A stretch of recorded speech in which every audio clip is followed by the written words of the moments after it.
The eviction notice felt like a physical weight, a damp official chill that seeped through the thin fabric of my jacket. I traced the embossed seal with a numb fingertip. Another landlord, another polite but firm ushering out. My small apartment, crammed with the detritus of a life lived perpetually on the brink, was finally beyond my reach. The city lights, usually a comforting hum, felt like a million indifferent eyes, watching my slow, steady slide. Rent was a luxury I could no longer afford. My meager savings, already stretched thin by the endless cycle of temporary jobs and dwindling freelance gigs, had finally evaporated. Then the letter arrived. Thick, cream-colored paper, smelling faintly of dust and something else. Something floral, but not in a pleasant way. It spoke of a distant relative, a name I'd only ever heard whispered in hushed, almost fearful tones by my mother before she'd passed Great Aunt Elara. She'd been an enigma, a recluse, a woman spoken of in riddles.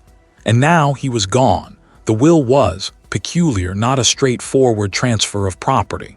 It spoke of a legacy, a vast inheritance, contingent upon my living in her estate for a full calendar year. A secluded mansion miles from anywhere, nestled deep in the woods. The lawyer, a stoic man with eyes that seemed to hold a perpetual shadow, had been evasive about details, his voice a low murmur that barely disturbed the oppressive silence of his office. He'd stressed the isolation, the lack of modern amenities, the sheer remoteness. "It's a unique property, Mr. Raj," he'd said, his gaze fixed on a point beyond my shoulder. "Not for everyone, but the promise." The sheer, unbelievable magnitude of the wealth Elara had supposedly amassed. It was a lifeline, a shimmering mirage in the desert of my current existence. I had nothing left to lose, and potentially everything to gain. The thought of a life free from the constant gnawing anxiety of where my next meal would come from, or how I'd pay the bills, was intoxicating.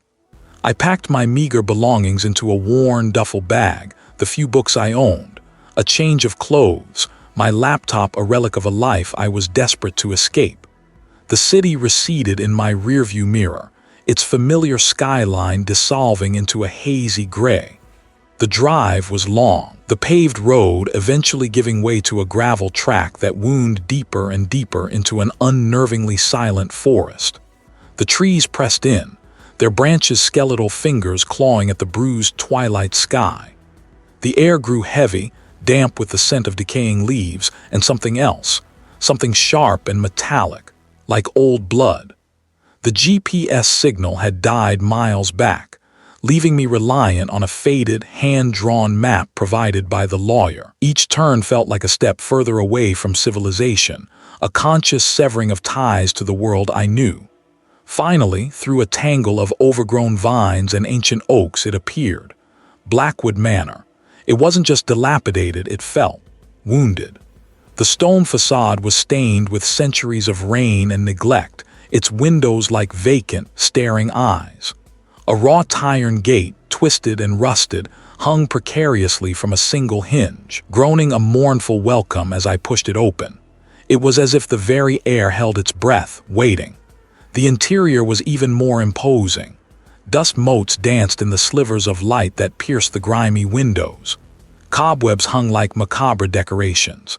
The air was thick with the smell of mildew and something else, something faintly sweet and cloying like decaying flowers. Furniture, draped in white sheets, loomed like shrouded specters. Every creak of the floorboards, every gust of wind rattling the panes, sent a tremor of unease through me. I found myself drawn, almost against my will, towards a grand staircase, its banister carved with intricate, unsettling figures that seemed to writhe in the dim light. Ascending, I felt a growing sense of disorientation, a subtle shift in the very atmosphere of the house. The silence wasn't empty, it was full of watchful stillness. Then I heard it, a faint, rhythmic thumping. It was too regular to be the house settling, too distinct to be the wind. It drew me down a long, echoing corridor past portraits whose eyes seemed to follow me, their painted smiles frozen in time. The thumping grew louder, more insistent, accompanied now by a low, resonant hum. I found myself standing before a massive, double-doored room. The hum was vibrating through the floorboards beneath my feet. Hesitantly, I pushed one of the doors open. It was an empty gymnasium, scoreboard still lit. The rhythmic thumping was the sound of a basketball, bouncing on the worn wooden floor all by itself. There was no one there. The air was frigid, despite the fact that the scoreboard indicated a game had been in progress. A faint metallic tang, stronger now, pricked at my nostrils. I took a step inside, the door swinging shut behind me with a soft, definitive click. Was I already losing my mind? The air in the main hall hung thick, a stagnant breath trapped for decades. Dust motes danced in the weak sunlight slanting through the grimy panes of the stained glass window, painting shifting patterns on the cracked marble floor. I ran a hand over the banister, the wood rough and splintered beneath my fingertips. It felt like touching something ancient, something that remembered things I couldn't even begin to fathom. The will had been clear. I was to reside here in Blackwood Manor for a full year before the inheritance was settled. A year. It seemed an eternity, but the thought of Elara's fortune, the life it could afford me, was a potent anesthetic against the creeping unease. My first few days were a blur of unpacking and exploration. I cataloged the vast, silent rooms, each one a repository of forgotten lives. Faded portraits stared down from the walls, their painted eyes seeming to follow my movements. The silence was the most oppressive thing, a heavy blanket that muffled even the sound of my own breathing. I tried to fill it with music, with the hum of my laptop, but the house seemed to absorb it, leaving only the faint creak of settling timbers and the whisper of wind through unseen cracks. One afternoon, driven by a restless energy, I ventured into a wing I'd previously overlooked. The corridor was narrower, the wallpaper peeling in long, curling strips that resembled desiccated skin. At the end of the hall, a door stood slightly ajar. Curiosity, a dangerous companion in a place like this, tugged me forward. It was an empty gymnasium, the scoreboard still lit. The stark, sterile white of the court was marred by streaks of grime and cobwebs.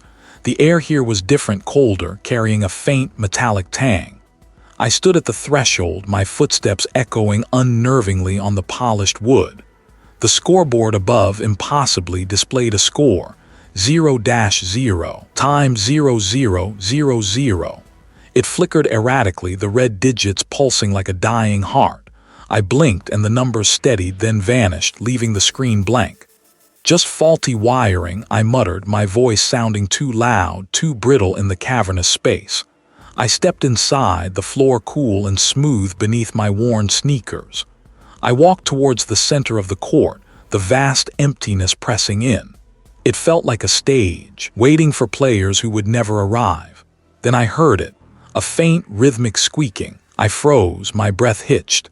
It sounded like sneakers on a court, the familiar sound of a game in progress, but there was no one here. I strained my ears, trying to pinpoint the source. It seemed to come from all directions at once, a phantom echo in the vast space. Squeak. Pause. My heart began a slow, heavy beat against my ribs. I told myself it was the wind, playing tricks with the old building. Maybe a loose shutter somewhere, its movement creating a repetitive sound. But the sound was too precise, too deliberate. It was the sound of movement. They were those shapes moving in the periphery of my vision. The squeaking stopped. I held my breath, waiting for what I didn't know. Then a single, sharp rap echoed from the far wall near the entrance. It sounded like a basketball hitting the hardwood, a solitary, definitive sound. I spun around, my gaze fixed on the spot. Nothing. Just the peeling paint, the grimy concrete. I needed to get out. The promise of wealth felt distant, irrelevant now. This place was wrong. It felt alive and not in a way that welcomed me. I turned and walked, then jogged, then ran, my footsteps thundering on the court, the sound swallowed by the echoing vastness. I didn't stop until I was back in the main hall, the weak sunlight a welcome, albeit inadequate, comfort. Old houses made noises, it was expected. The gymnasium was probably just peculiar. Perhaps a draft caught a loose panel, creating the squeaking and the rap. A branch against the outer wall amplified by the acoustics. Yes, that had to be it. But as I tried to focus on the faded map spread across the table, a new sound drifted to me from upstairs. A child's laughter. High-pitched and gleeful, it seemed to float down the grand staircase, a sound utterly out of place in this desolate mansion. My blood, which had begun to settle, now felt like ice water in my veins. I listened, straining to hear it again, but it was gone, vanished as quickly as it had appeared. Was I losing my mind, or was something in this house actively trying to break me?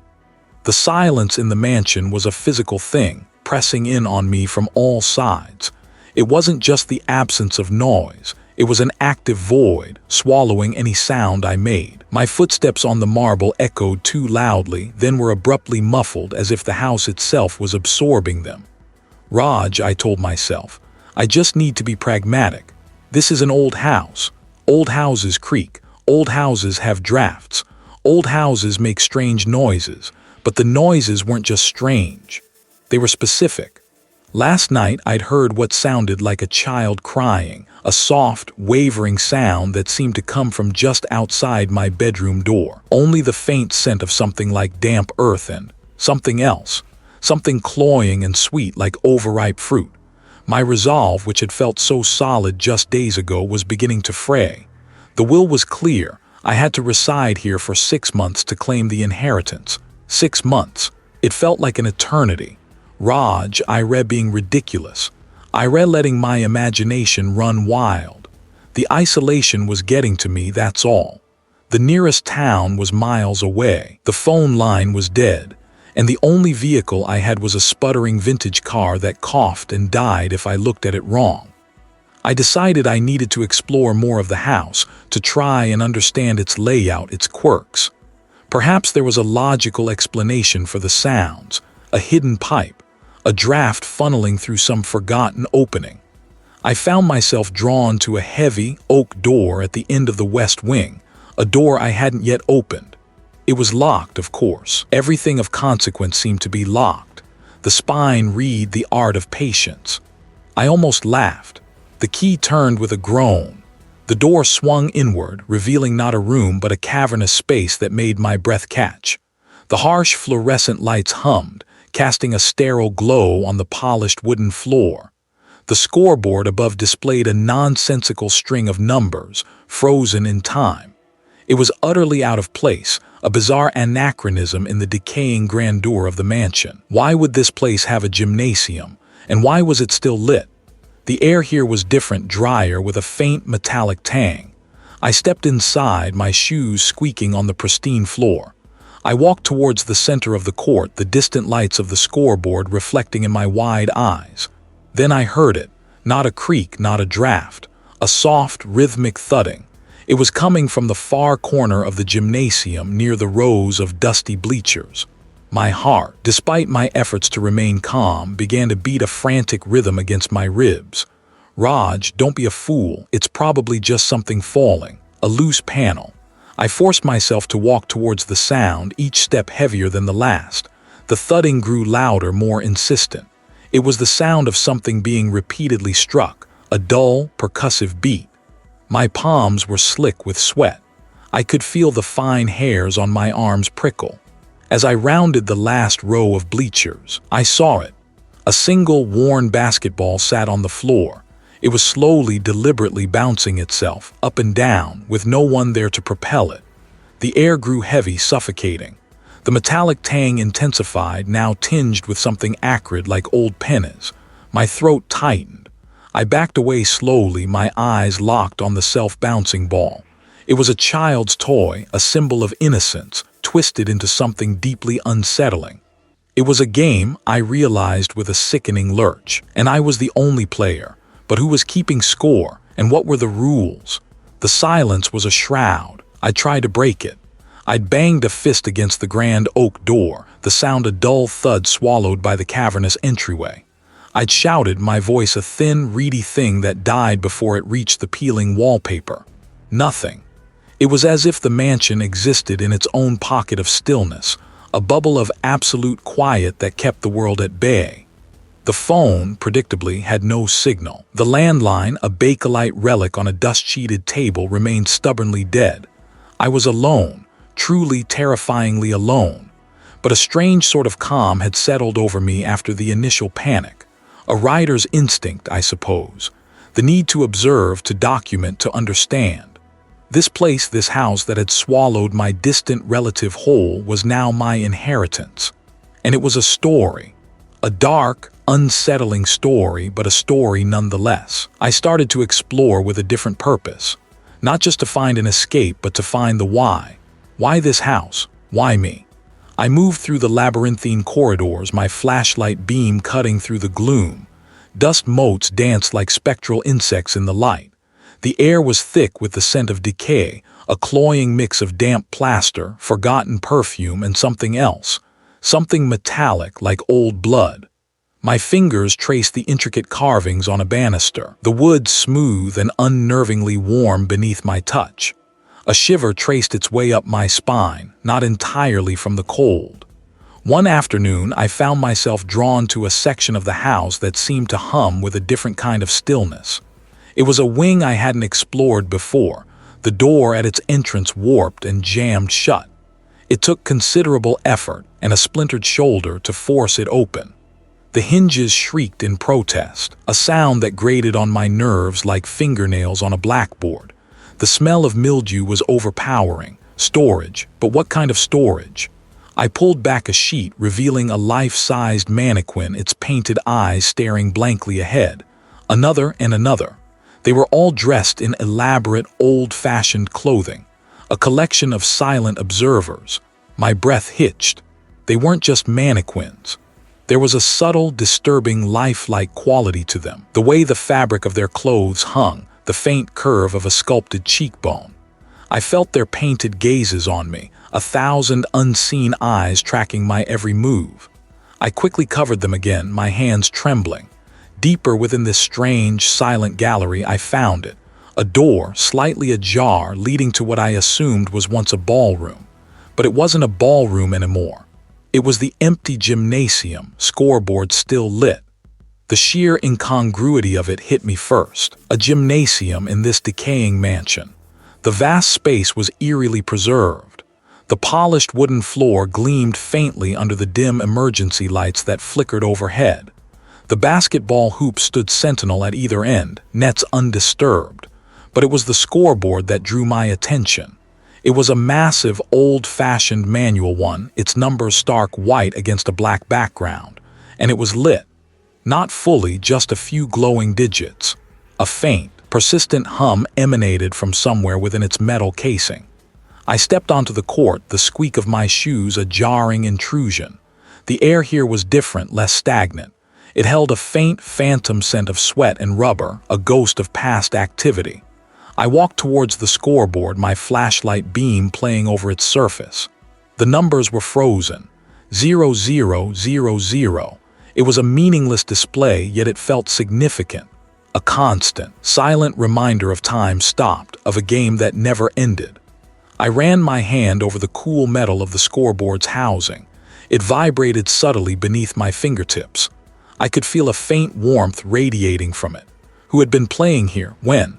The questions piled up, each one a brick in the wall of unease that was slowly building around me. Curiosity, a dangerous companion in this house, compelled me. I fumbled with it, my fingers finding a small latch. It clicked open. Inside, nestled amongst a tangle of wires, was a small, leather-bound journal. The pages were brittle and yellowed, filled with cramped, spidery handwriting. This was it, the house's secrets laid bare. But as I opened the journal, a sudden, sharp gust of wind swept through the empty gymnasium, though no windows were open. When they steadied, the scoreboard numbers had changed. They now read 12:05, and a faint, rhythmic bouncing sound began, as if a lone basketball was being dribbled slowly, deliberately on the polished floor somewhere in the vast, echoing space. Had I truly heard that? Or was it just the house playing tricks on my mind, feeding on my growing fear? The silence wasn't just an absence of sound. It was a presence heavy and suffocating. I tried to fight it, to pierce it with my own noise, but the house just absorbed it. It was like screaming into a pillow. A vast, dusty, impossibly old pillow. I was trapped. The realization settled in my gut, a cold, hard stone. I had to get out. I had to find a way. My footsteps echoed on the marble floor as I moved through the main hall. Dust motes danced in the slivers of weak sunlight that managed to penetrate the grimy windows. The air was thick with the scent of decay, of forgotten lives and something else. Something metallic and sharp like old pennies.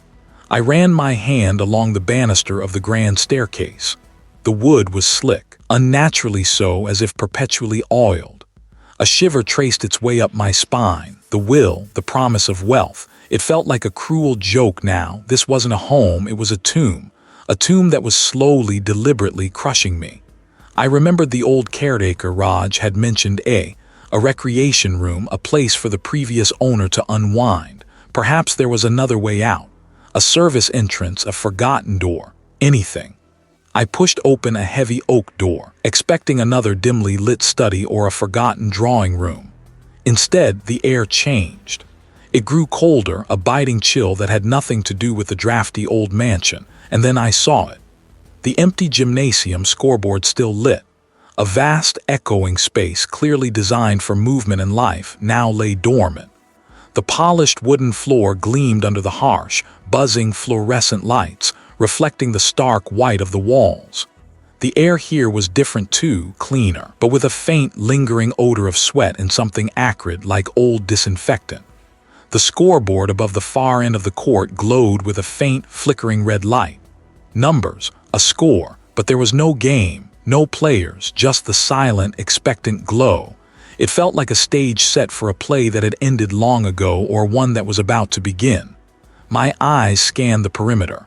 Bleachers, empty and folded against the walls. A few scattered basketballs, deflated and dusty. A water fountain, its chrome dulled with age, and doors. Several of them along one of the long walls. Hope, a fragile thing, flickered within me. I walked towards the doors, my boots squeaking on the polished wood. Each sound seemed amplified in the emptiness. It wasn't just the temperature, it was a visceral unease, a sense of being watched. I reached the first door. It was heavy, steel-reinforced, like an old industrial exit. I tried the handle.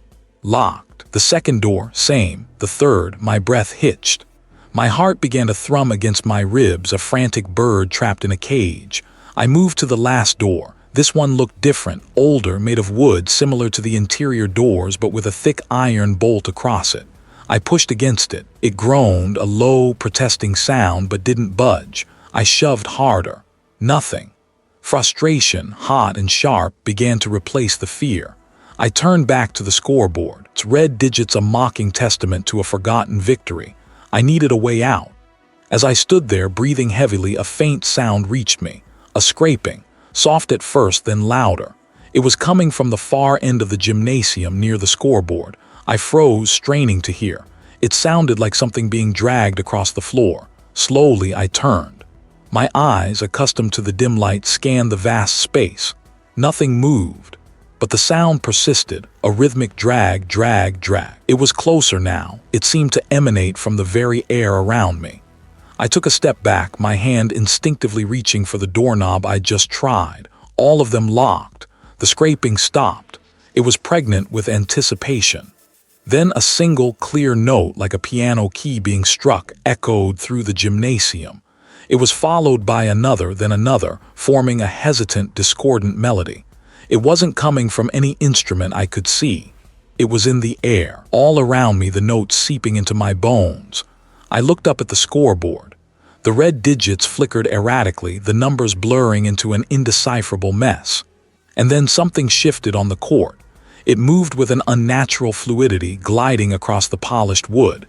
It had no discernible shape, no form, yet I felt its gaze, its intent like a physical pressure. It stopped, a few feet from me. The air grew heavy, charged. The metallic scent returned, stronger now, acrid and suffocating. My breath caught in my throat. My legs felt rooted to the floor. I wanted to scream, to run, but my body refused to obey. I finally understood. This wasn't just a house. It was a trap and whatever resided within it. It wasn't content with just keeping me. It wanted something more. It wasn't words, not really. Just a sound, a suggestion of a thought, a hunger. Why was the scoreboard lit? What game was it waiting to play? The air in the hallway was thick, like breathing in dust motes and forgotten secrets. I'd been pacing for hours, the floorboards groaning under my weight, a symphony of complaint. My own complaints were silent, locked behind a jaw clenched so tight my teeth ached. The will, the money, it was all a lure, a beautiful, glittering lure dangling over an abyss. I stopped at the foot of the grand staircase, the wood warped and splintered like old bone. My gaze traveled upwards, into the perpetual twilight of the upper floors. Each shadow seemed to deepen as I watched, stretching and contorting into shapes that weren't there a moment before. There was a flicker of movement at the top of the landing. My breath hitched. No, just my eyes playing tricks. I tried the front door again. Locked, bolted from the inside as if I'd sealed myself in. The windows were jammed shut, their glass opaque with grime, reflecting only distorted versions of my own grim face. I'd even considered smashing one, but the sheer effort of it felt monumental, a task too great for my dwindling reserves. The house, though, it knew. It always knew, personal. The will had mentioned a clause, something about the estate being protected, a guardian unseen. I dismissed it as eccentric phrasing. Now it felt like a threat. My footsteps echoed as I moved towards the library, the room where I'd found the cryptic entries in my ancestors' journal. The leather-bound books still lined the walls, their titles a blur of faded gold. I ran my fingers along a spine, the rough texture of aged leather a small comfort. I needed a plan, not just to escape but to fight back. This house was a predator and I was its prey. I wouldn't go down without a struggle. The journal entries, there had to be something in them, a clue, a weakness. I sat at the heavy oak desk, the wood cool and smooth beneath my palms, the same desk where I'd first seen the ink bleed as if the words themselves were weeping. I flipped through the brittle pages, my heart thudding a slow, heavy rhythm against my ribs. The script was more erratic now, the loops and flourishes devolving into desperate scribbles. He'd been afraid, terribly afraid, and he documented it. It feeds on the quiet, one passage read, the ink smeared as if written in haste. It thrives on the doubt. The longer you listen, the stronger it becomes. Feeds on the quiet. It was a deliberate act, a way to starve me of my own voice, my own reality. Another entry caught my eye.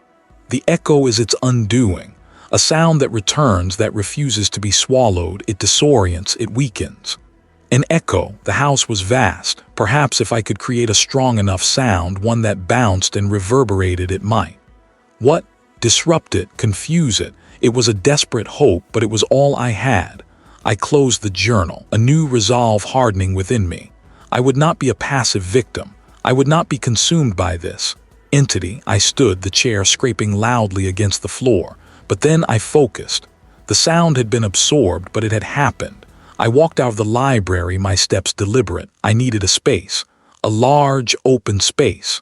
The memory of the layout of the mansion flashed through my mind. There was a wing mostly sealed off that I hadn't explored. I'd seen a large doorway, boarded up, but the boards looked old, rotten. Every creak of the floorboards, every rustle of unseen things in the walls sent a jolt of adrenaline through me. I imagined eyes watching unseen from the gloom. I found the doorway. The boards were indeed old, damp, and riddled with woodworm. With a surge of unexpected strength, I kicked at them. They splintered and groaned, a satisfying sound. The smell that wafted out was stale, metallic, and something else. Something cloying and sweet, like overripe fruit left to rot. It made my stomach churn. I hesitated for a moment, my hand on the rough wood of the remaining boards. What lay inside this forgotten part of the house? I pushed through the gap, my body scraping against the jagged edges of the broken wood. And then I saw it. The air was heavy, stagnant, carrying a faint, coppery tang. It was a space designed for noise, for shouting, for the thud of a ball and the squeal of sneakers. Yet it was utterly still, and the scoreboard mocking me with its perpetual display of 0 felt like a taunt. Why was it still lit? Who was keeping it powered? The hollow echo of my own footsteps was a mocking counterpoint to the silence. Raj, that's me. And this house, this sprawling, decaying beast was mine. The will had been clear, the promise of wealth a siren song that had lured me into this gilded cage. Now the cage was beginning to snap shut. The journal lay heavy in my hand, its pages filled with the frantic scrawls of a man I'd never known, a man who had clearly known this place. He'd written of whispers, of shadows that moved with their own volition, of a growing dread that had eventually consumed him. I was starting to understand. I tried the phone. Dead. The car. Refused to start, the engine groaning like a dying animal. The gates, once ajar, now stood firmly shut, their iron teeth glinting in the perpetual twilight that seemed to cling to the grounds. Isolation was a tool, I realized, and this house was a master craftsman. But the journal also spoke of a core, a heart to the malevolence. If I could find it, perhaps I could. What? Destroy it, appease it. The thought was a sliver of ice in my gut, but it was a sliver that kept me moving. My exploration had led me to a part of the mansion I hadn't yet dared to venture into. It was a vast, cavernous space, the air thick with the scent of dust and something else, something metallic and faintly sweet like old blood. The floor was worn linoleum, scuffed and cracked, leading to a raised platform at one end. As my eyes adjusted to the dim light filtering through grimy, high windows, I recognized it. An empty gymnasium, scoreboard still lit. The scoreboard glowed with an eerie, unwavering luminescence, displaying a score that made no sense. 0-0-0-0, a perpetual tie. The basketball hoops hung limp, their nets tattered like skeletal hands reaching for an unseen prize. It felt wrong, this place of supposed energy and competition, now a tomb. I remembered the journal's words. It feeds on memory, on what was. It twists and distorts until the real and the imagined are indistinguishable. My own memories began to surface, unbidden. Childhood games, the roar of a crowd, the sting of defeat, the elation of victory. They swirled around me not as comforting recollections but as phantom presences. I could almost hear the thud of a basketball, the sharp whistle of a referee. It carried a faint, sickly sweet smell, stronger now. I looked down. It wasn't wet, but the texture seemed to shift as I watched, coalescing into something vaguely organic. My breath hitched. I forced myself to look away, to focus on the scoreboard. Always 0-0-0-0. Then, a sound. It was coming from the far end of the gymnasium near the bleachers. I strained my ears. Squeak, squeak, squeak. It was slow, deliberate, like a child on a swing, but there was no child. There was nothing but dust and decay. My heart hammered against my ribs, a frantic drummer against the stillness. I took a step forward, then another. The sound continued, unwavering, beckoning me deeper into the gloom. My eyes scanned the rows of empty seats, the dust motes dancing in the faint light. Nothing. I let out a shaky breath, trying to convince myself it was just the old building settling, the wind playing tricks. Then a single worn basketball rolled slowly down the steps from the top row. It stopped at my feet, perfectly still. I stared at it, my mind reeling. It was impossible. There was no slope, no force to send it rolling. It had simply appeared. And as I looked at its scuffed surface, its faded orange hue, a memory, sharp and clear, pierced through the fog of my fear. A game, a lost game, my game, the one I'd never forgiven myself for. The one that had haunted my sleep for years. The air grew heavy, pressing in on me. The metallic tang intensified, coating my tongue. The scoreboard flickered, the numbers shifting erratically before settling back to 0-0-0-0. I felt a primal urge to flee, to run from this place, from the echoes of my own failures that were now manifesting before my eyes. But the journal, the promise of wealth, the gnawing need to understand, they held me captive. The basketball at my feet began to vibrate, a low hum emanating from it. It was a sound that seemed to resonate not in my ears but in my bones. They were shapes, vaguely human but elongated, distorted, their forms indistinct in the gloom. They were watching me. What did they want? The air in the empty gymnasium, scoreboard still lit, felt thick, cloying. It tasted of dust and something else, something metallic and sharp that scraped the back of my throat. The scoreboard's bright, unchanging numbers 0-0-0-0 seemed to mock the stillness. A frozen moment in a place that pulsed with a life of its own, a life that was not mine. My boots scuffed on the worn wooden floor, the sound amplified in the cavernous space. I'd found my way here by following the whispers, the faint, seductive murmur that had started in the library, growing louder with each step, pulling me deeper into the manor's suffocating embrace. My hands were clenched so tight my knuckles ached. Determination, I told myself. I needed determination. This house had played its games, dredged up shadows from my past, twisted my memories into grotesque parodies. It had tried to break me, but it hadn't. Not yet. The wealth promised in that damnable will. It was a lie, or perhaps the true wealth was surviving this place. A faint, almost imperceptible shift in the air. A breath, not mine. I scanned the vast, dim space.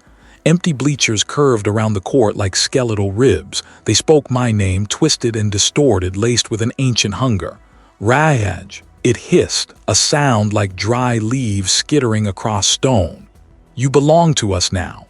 My breath hitched. My heart hammered against my ribs, a frantic, trapped bird. I forced myself to focus, to push back against the rising tide of panic.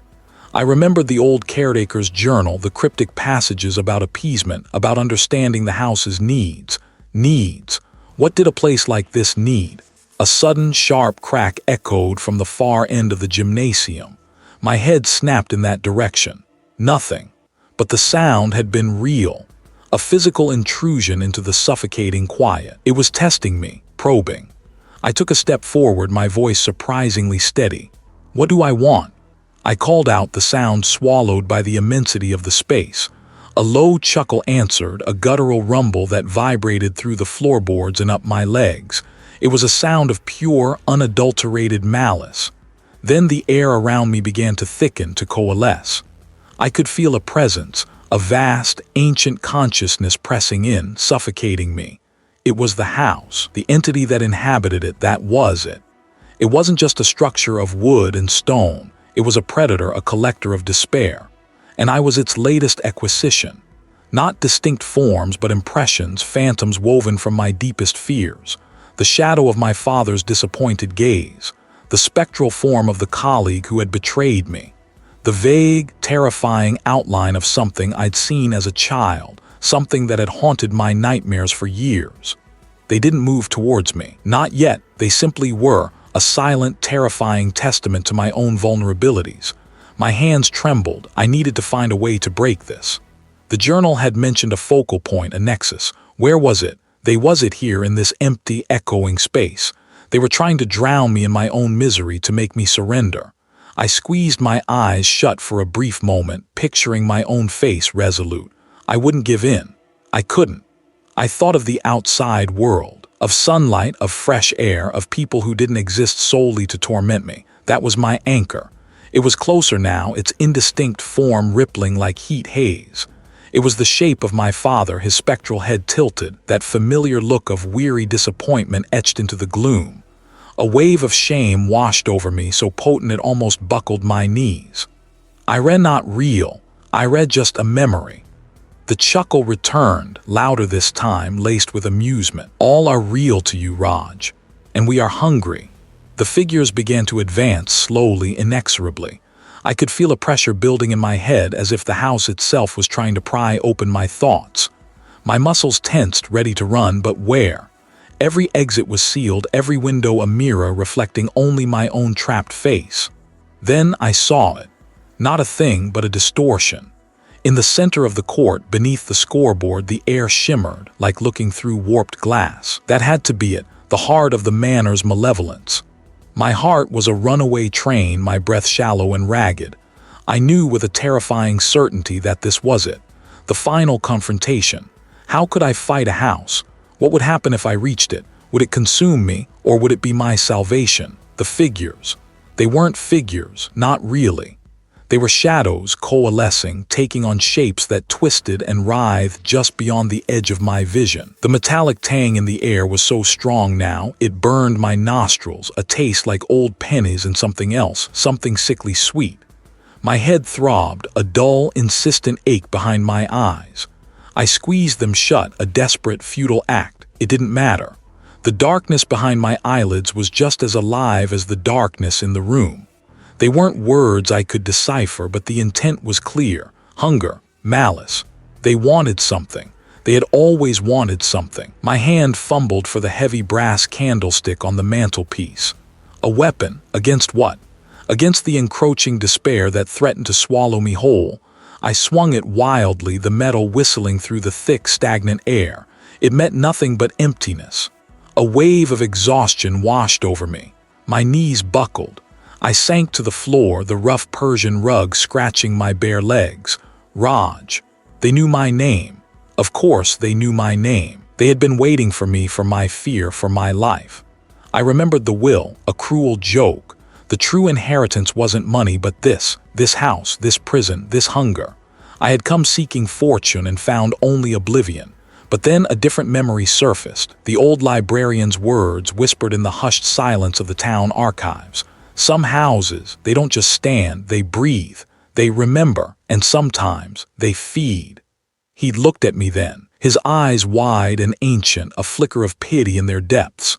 He'd known what Blackwood Manor was, feed. The word echoed in the cavernous space of my mind, that was it. The house wasn't just haunted, it was a predator, and I was its prey. The pressure in my head intensified. It felt as if something was trying to claw its way out, or perhaps claw its way in. I gasped, my chest constricting. Hours? No, I wouldn't be consumed. I wouldn't be another forgotten echo in these cursed halls. My fingers tightened around the candlestick. It was a pathetic weapon, but it was all I had. I pushed myself to my feet, my legs trembling. I had to escape, but how?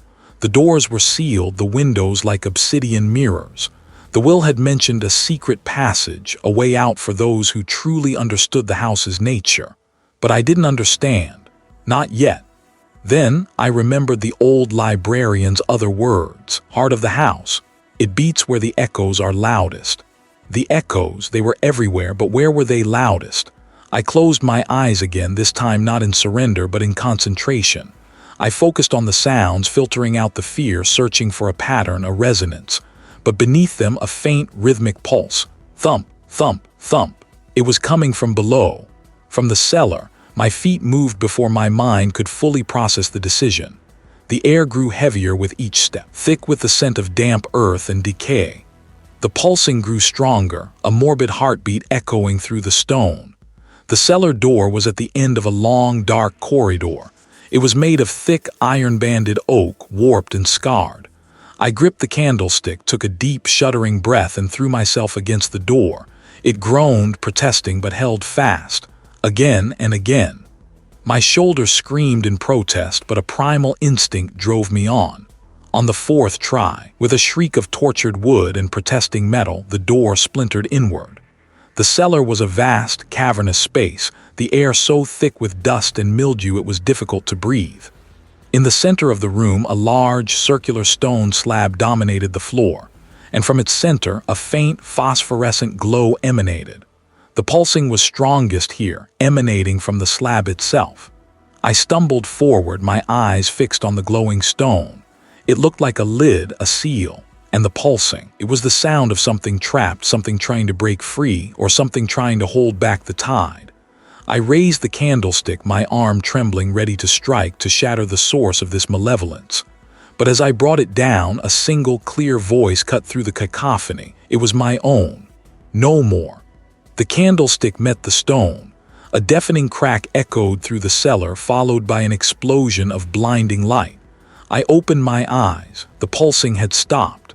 The air felt lighter, clean. I climbed the stairs, my legs heavy, my body aching.